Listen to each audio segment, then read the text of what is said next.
Pois bem, meus amigos, prazer inenarrável estar ao lado de vocês mais uma vez para neste bloco de número 2 da aula de número 2 continuarmos a análise dos aspectos criminológicos e político-criminais do projeto de lei anticrime. E eu e você, juntinhos, antes do nosso breve, rápido e sucinto intervalo entre blocos, falávamos dos aspectos populistas do referido projeto. A partir de agora, eu acho importante nós adentrarmos a análise dos aspectos trazidos pelo projeto. E o primeiro ponto que eu gostaria de ressaltar com vocês diz respeito à denominação. Vejam cá, projeto de lei anticrime. E a pergunta que eu faço a vocês é: nós temos alguma lei penal? Nós temos alguma conduta criminalizada que não vise a tutela de um bem jurídico penal tutelado e, consequentemente, evitar que condutas iguais àquelas sejam cometidas? Por quê? Quando nós falamos sobre essa denominação projeto de lei anticrime, vejam o seguinte: eu tenho as normas penais e eu tenho três naturezas principais acerca das normas penais. Eu tenho uma norma penal incriminadora, eu tenho uma norma penal permissiva e eu tenho uma norma penal explicativa. No projeto de lei anticrime, nós temos normas de todas estas naturezas praticamente. Mas, porém, contudo, entretanto, todavia, entrementes, a maioria das legislações, a maioria das leis, a maioria dos aspectos legislativos trazidos pelo legislador levam em consideração condutas tidas como criminalizadas, normas penais incriminadoras. Vocês sabem, artigo 121 do Código Penal, por exemplo, é uma norma penal criminalizadora. Quando eu pergunto a vocês qual é a finalidade de uma norma penal, creio que todos vocês respondam de acordo com o entendimento atual da doutrina e da jurisprudência. A finalidade de uma norma penal é a tutela de um bem jurídico penal tido como essencial. O ideal seria que todas estas informações tivessem sido respeitadas quando da confecção do referido projeto de lei. E este respeito já estaria denotado pela própria denominação. Quando nós falamos de projeto de lei anticrime, quando nós estamos dizendo que estas normas penais visam combater o crime, nós deixamos para trás o entendimento atual da doutrina e da jurisprudência. Nós desconsideramos que a finalidade do direito penal é a tutela dos bens jurídicos essenciais e não o combate ao crime. Quem combate o crime não é uma norma penal, quem combate o crime é o Batman, a polícia, seja lá quem for. Esta não é a missão da tutela penal. Na primeira aula de direito penal, a primeira lição de criminologia que vocês têm, qual é? Qual é a função? Quais são os objetivos do direito penal? E o professor disse para vocês, olha, lá atrás nós dizíamos que o objetivo do direito penal é a manutenção da ordem social. O combate ao crime é uma das vertentes deste controle social, mas não é a única vertente deste controle social. E o professor disse ainda que o direito penal evoluiu. Hoje, o que nós temos é: cabe ao direito penal a tutela dos bens jurídicos essenciais. Ou seja, a denominação do projeto de lei não acompanhou esta evolução legislativa. Um segundo aspecto diz respeito à técnica legislativa propriamente. Nós temos uma lei complementar federal que dispõe sobre a técnica legislativa. E todas as vezes que um deputado federal, um senador ou o chefe do executivo vai legislar sobre determinado ponto, ele deve dispor e deve respeitar estas normas, esta técnica legislativa. O que não foi respeitado no referido projeto de lei. Por quê? O artigo 1º do referido projeto de lei é incompleto. O artigo 1º deveria dispor sobre o objeto da lei. E se nós fizermos a leitura deste artigo 1º, nós perceberemos que não há a indicação deste objeto. Ou seja, são duas imperfeições político-criminais existentes no projeto. Terceiro aspecto que eu gostaria de mencionar a vocês, e foi uma pergunta feita no direct do Instagram por uma colega. Ela perguntou o seguinte: Cássio, por qual razão não foi apresentada uma medida provisória? Por que o ministro da Justiça foi até o Congresso Nacional, entregou aquilo na mão do presidente do Congresso Nacional e na mão do presidente da Câmara dos Deputados? Porque a nossa Constituição Federal veda uma medida provisória dispor sobre direito penal. Então, é uma questão relativamente simples, porque está disposta em lei, mas eu gostaria que vocês entendessem também por qual razão nós tivemos todas aquelas circunstâncias e não foi apresentado o projeto diretamente. Quando a gente vai olhando para o projeto, fica muito nítido também o seguinte: o legislador aí, o criador do projeto, o separou em três vertentes. Vertentes de direito penal material, vertentes de direito processual penal e vertentes de execução penal. Começando pelas vertentes de direito processual penal. As principais medidas processuais penais trazidas no projeto são medidas que visam o quê? Visam o cumprimento da pena a partir da manutenção ou da condenação em segunda instância, algo que nós já temos atualmente aplicado no nosso ordenamento jurídico, mas isso é aplicado por conta do entendimento do Supremo Tribunal Federal. Então, o que o projeto de lei objetivou foi consolidar o entendimento jurisprudencial através da legislação. E quando isso for consolidado através da legislação, em regra, não há mais margem para discussão. Um segundo aspecto importante foi a alteração do tribunal do júri. Por quê? O que o projeto de lei diz? A partir do momento em que há a pronúncia, e aqui eu faço parênteses para que vocês entendam e lembrem que o procedimento do júri é bifásico. Eu tenho a primeira fase do tribunal do júri, que é um juízo de admissibilidade, onde nós decidiremos ao final desta fase se o sujeito será submetido ao julgamento em plenário ou não será, e eu tenho a segunda fase do júri, que é o julgamento em plenário. De 20 anos para cá, mais ou menos, foi tirada do nosso ordenamento jurídico uma regra que dizia que, a partir do momento em que o sujeito foi pronunciado, ou seja, nós encerramos a primeira fase e vamos submetê-lo ao julgamento em plenário na segunda, ele deveria ficar preso. Por regras garantistas, por conta de regramentos garantistas, isso foi extraído do nosso ordenamento jurídico. Significa o que? Hoje, eu fui pronunciado. O juiz diz que eu devo ser julgado em plenário pelo corpo de jurados, pelo conselho de sentença. Mesmo assim, eu posso ficar em liberdade. O projeto de lei anticrime volta para o que nós tínhamos há 20 anos atrás. Ou seja, foi pronunciado, em tese você pode, mas é uma redação um pouco confusa, você acaba compreendendo que você deve ficar preso. Ou seja, eu disse a vocês sobre duas normas processuais penais e elas vão reverberar efeitos que levam em consideração o seguinte: primeiro, cumprimento da pena a partir da segunda instância.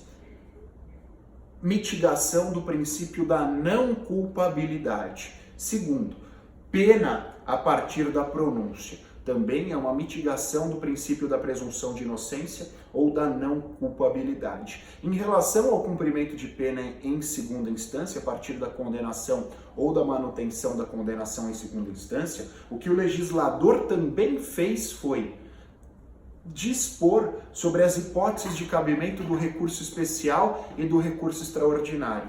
O recurso especial e o recurso extraordinário estão previstos no 102 e no 105 da Constituição e no novo Código de Processo Civil. O que se fez foi dispor sobre estes dois recursos em matéria processual penal, dadas as peculiaridades do direito penal em relação ao processo civil. Óbvio, este era um pleito antigo dos processualistas penais, mas não que fosse feito dessa forma, com este assodamento e reduzindo ainda mais o cabimento do recurso. Um outro aspecto processual penal que envereda para o caminho da criminologia, que eu acho importante nós tratarmos, é a questão do eficientismo processual penal. Eu disse a vocês no início do bloco anterior que nós adotamos o garantismo penal. A partir de agora, segundo os estudiosos do processo penal e da criminologia, porque é uma teoria muito criminológica, nós abandonamos o garantismo e partimos rumo ao eficientismo. Vocês olham fixamente para mim, assustados, e perguntam: Acácio, o que é eficientismo penal? O que é eficientismo processual penal? E eu digo a vocês, nós deixamos certas garantias de lado e, em prol da sociedade, tornamos o processo penal mais eficiente. Nós tornamos o processo penal mais efetivo. Qual é o exemplo, ou quais são os exemplos da adoção desta teoria no referido projeto de lei? Primeiro, o plea bargain, um instituto que veio do direito norte-americano. O que é o plea bargain, Acácio? É a possibilidade de negociação no processo penal. Eu estou sendo acusado do cometimento de um crime antes que eu seja denunciado, antes que o Ministério Público inicie a ação penal. Eu sou chamado ao gabinete do promotor ou do procurador de justiça e ele diz o seguinte: Acácio, você quer fazer um acordo ao invés de ser processado? Você abre mão de todas as suas garantias, assina um papel aqui, a gente impõe uma pena para você sem que exista o processo, você aceita essa pena e acabou. Sobre o plea bargain, sobre esse eficientismo, primeiro, é a adoção da justiça penal consensual. Vocês olham para mim e falam: Acácio, a Lei 9.099 de 95, a lei do Juizado Especial Criminal, no seu artigo 76, dispõe sobre a transação penal. A transação penal é exemplo de justiça penal consensual. Eu concordo com vocês, não vou discordar de vocês, mas eu gostaria que vocês entendessem que lá nós temos a justiça penal consensual aplicável em relação às infrações penais de menor potencial ofensivo, aqueles crimes cuja pena máxima é de até 2 anos ou as contravenções penais. Aqui, nós aplicaríamos o plea bargain em relação a todos os crimes, independentemente da quantidade máxima de pena, independentemente da quantidade mínima de pena. Significa o quê? Olha, sujeito, você pode fazer o acordo independentemente da situação.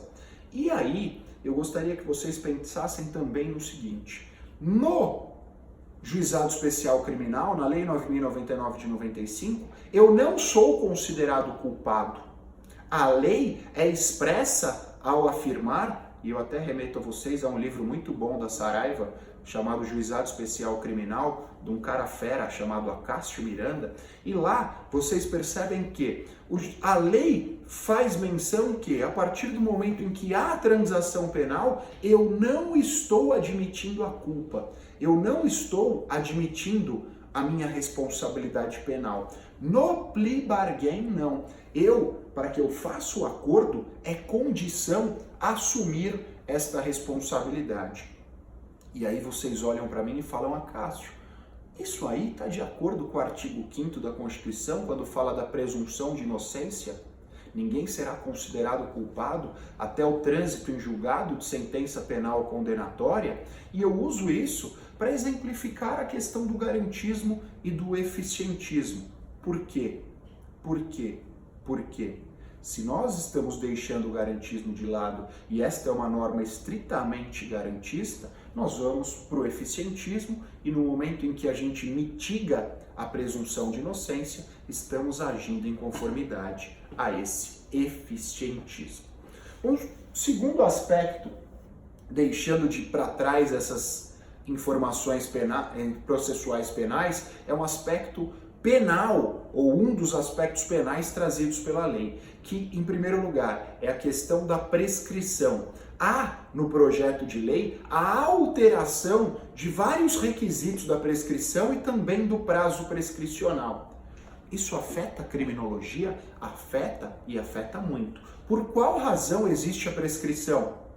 Para que nenhuma conduta, nenhuma expectativa do ius puniendi seja eterna.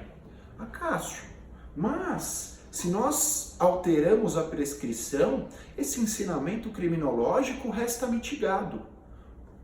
A expectativa de que nenhum ius puniendi, nenhum direito de punir seja eterno, vem lá de Cesare Beccaria, desde os Delitos e das Penas, um livro escrito no século XV. Sim, mas nós pretendemos alterá-lo através do projeto de lei anticrime. Qual é o fundamento para isso? O fundamento é direito penal do inimigo. Tem aquele professor que eu citei a vocês, Jesus Maria Silva Sanches, nesta mesma obra, ele divide o direito penal em 3 velocidades. Primeira velocidade do direito penal, segunda velocidade do direito penal e terceira velocidade do direito penal. O que é a primeira velocidade do direito penal? Crimes graves, em compensação, são preservadas todas as garantias. O que é a segunda velocidade do direito penal? Crimes brandos, crimes leves, e por serem eles leves, nós abrimos mão de algumas garantias. Em terceiro lugar,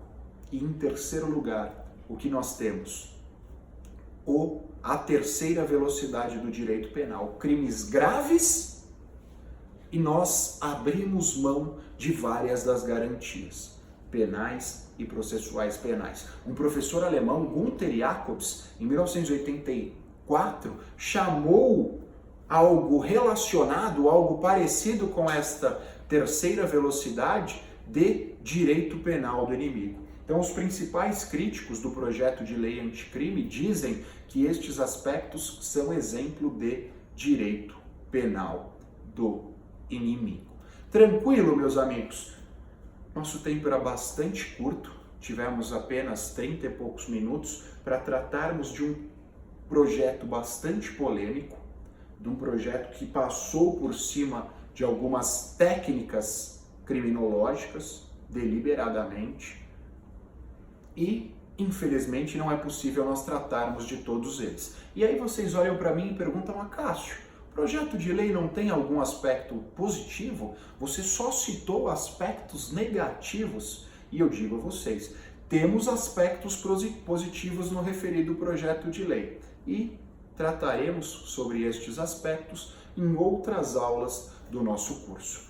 Galera, foi um prazerzaço estar ao lado de vocês. Nós já nos conhecíamos, por quê? Por conta do processo seletivo do curso, sou junto com a Larissa um dos coordenadores do curso, e nós nos conhecíamos também porque eu mandei uma apresentaçãozinha para vocês. Mas enfim, espero que estejam gostando. Mais uma vez, peço que fiquem à vontade para fazerem as ponderações que entenderem convenientes. O objetivo de um curso de criminologia é esse. Eu sei que eu tenho opiniões assadas, eu tenho opiniões fritas, e é exatamente isso que eu quero: fomentar um debate técnico, fundamentado em aspectos criminológicos, político-criminais, penais e processuais penais. Espero vocês no Instagram do Criminais, espero vocês no meu Instagram também. Valeu, abraços, tchau!